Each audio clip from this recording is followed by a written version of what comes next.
Hi hello friends, నమస్తే, welcome back to my channel. రేపటి ఎపిసోడ్లో ఇక అప్పు కంగారు పడుతూ ఉండగా వాళ్ళ బావ కోసం ఇక రాజ్ అయితే వస్తాడు. రాగానే అప్పు ఎలా అంటుంది, ఎక్కడికి వెళ్ళిపోయా బావా, అసలు ఫోన్ ఎందుకు స్విచ్ ఆఫ్ పెట్టుకున్నావు అనేసి అంటుంది. అయితే రాజు ఇలా అంటాడు, నేనేం స్విచ్ ఆఫ్ పెట్టలేదు, ఛార్జింగ్ లేక అదే స్విచ్ ఆఫ్ అయిపోయింది అనేసి అంటాడు. గిరి పాత బస్తీలో అక్కని రౌడీలు కిడ్నాప్ చేసి వ్యాన్లో తీసుకెళ్ళిపోతారు అనేసి అంటుంది. మీరు అసలు అక్కడికి ఎందుకు వెళ్ళారు అనేసి రాజు అంటాడు.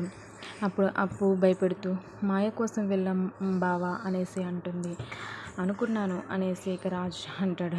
ఇక పోలీసులు వెంటనే రాజ్కి అయితే కాల్ చేస్తారు. హలో సార్, మీరు చెప్పిన వెహికల్ ప్రకారం మల్కరజ్గిరి పాత బస్తీలో ఆ వెహికల్ అయితే మా సీసీ కెమెరాలో రికార్డ్ అయ్యింది.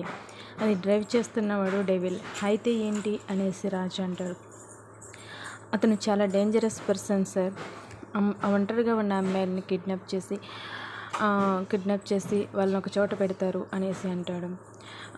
2 రోజుల్లో మనం వాళ్ళని పట్టుకోవాలి, లేదంటే చాలా ప్రమాదం అనేసి అంటాడు.